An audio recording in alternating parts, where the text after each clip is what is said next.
بسم اللہ الرحمن الرحیم۔ السلام علیکم، میں سمیع ابراہیم ہوں اور آپ ہمارا یوٹیوب اور فیس بک چینل دیکھ رہے ہیں۔ دو بڑی اہم ڈیولپمنٹس ہیں۔ ایک تو بشریٰ بی بی صاحبہ کے حوالے سے بنی گالہ سے خبریں آ رہی ہیں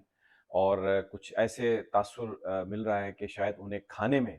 کوئی چیز دی گئی ہے جس سے ان کی طبیعت بہت خراب رہی ہے پچھلے 5-6 دن۔ ان کے معدے میں بڑی تکلیف ہے، ان کے منہ کے اندر بھی ایسا ہے کہ جیسے کوئی چیز جل گئی ہے۔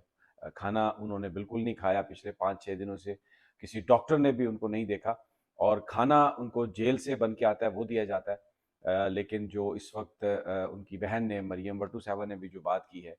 تو اس بات کے امکانات ہیں، خدشات ہیں کہ شاید انہیں کھانے میں کچھ دیا گیا ہے اور ان کی جان کو خطرہ ہے۔ اس سے پہلے بشریٰ بی بی صاحبہ نے اسلام آباد ہائی کورٹ میں پٹیشن دائر کی کہ انہیں بنی گالہ کی بجائے اڈیالہ جیل منتقل کیا جائے، وہ یہاں پر نہیں رہنا چاہتی کیونکہ ایک تو اس سے تاثر اس طرح سے مل رہا تھا کہ شاید کوئی ڈیل ہو گئی ہے، دوسرا بتایا یہ جاتا ہے کہ وہ وہاں پر کچھ افراد کی، کچھ لوگوں کی آمد و رفت تھی اور ان پر ایک طرح سے دباؤ ڈالا جا رہا تھا کہ وہ اپنے خامد سے، یعنی عمران خان صاحب سے بات کریں، اور جو اس وقت ملک میں جو سیاسی معاملات ہیں اس پر کہا جا رہا تھا بشریٰ بی بی صاحبہ سے کہ وہ انفلوئنس کریں، لیکن انہوں نے اس بات سے مکمل طور پہ انکار کیا۔ تو اس کی جو تفصیلات ہیں وہ بھی ہمارے پاس ہیں، لیکن جو دوسری ایک خبر جس سے پورا پاکستان سکتے میں رہ گیا، سکتے میں آ گیا ہے، وہ ہے کہ جو مولانا فضل الرحمان کا ایک انٹرویو ہے جس میں انہوں نے یہ بات کہی ہے کہ عمران خان صاحب کی جو حکومت ختم کی گئی تھی عدم اعتماد کے ذریعے، اس کے پیچھے بنیادی طور پر پاک فوج کے سابق سربراہ جنرل قمر جاوید باجوہ اور ڈی جی جو ہیں آئی ایس آئی جنرل فیض حمید، وہ اس میں بیسیکلی یہ ان کا برین چائلڈ تھا۔ مولانا فضل الرحمان نے یہ بات بتائی ہے کہ وہ عدم اعتماد کے ذریعے عمران خان صاحب کی حکومت کو ہٹانے کے خلاف تھے۔ وہ چاہتے تھے کہ ایک تحریک کی جو وہ چلا رہے ہیں اس کے نتیجے میں عمران خان صاحب کی حکومت فال ہو، لیکن جنرل فیض حمید جو D G I S I تھے وہ آئے اور انہوں نے آ کے کہا کہ آپ سسٹم کے اندر رہ کر جو کرنا چاہتے ہیں کر لیں، ہمیں اس پر کوئی اعتراض نہیں ہوگا۔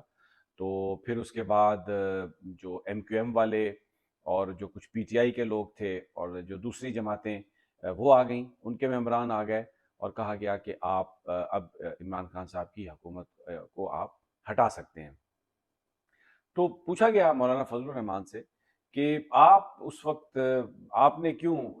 پھر حمایت کی اس عدم اعتماد کی؟ تو انہوں نے کہا کہ اگر میں اس وقت یہ نہ کرتا، انہوں نے عذر یہ پیش کیا،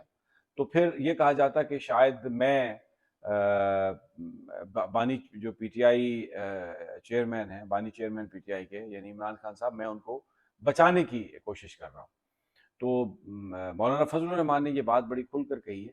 کہ جو حکومت تھی عمران خان صاحب کی 2018 میں، وہ اسٹیبلشمنٹ نے بنوائی تھی، انہوں نے یہ دعویٰ کیا، اور اسی لیے ہم اسٹیبلشمنٹ کے پاس جاتے تھے اور ہم کہتے تھے کہ اگر آپ ہی نے بنائی ہے حکومت، آپ ہی اس کو گرائیں۔ تو یہ ایک بڑی جو بات ہے مولانا فضل الرحمان کی، اس نے جو پی ٹی آئی کے بانی چیئرمین عمران خان صاحب جو کہتے تھے سائفر کا جو معاملہ ہے، اس کو ایک طرح سے تصدیق کر دی گئی ہے کہ جنرل قمر جاوید باجوہ اور جنرل فیض، انہوں نے گرائی حکومت پی ٹی آئی کی، عمران خان صاحب کی، اور اس سے پہلے ڈونلڈ لو نے پاکستانی سفارتکاروں سے کہا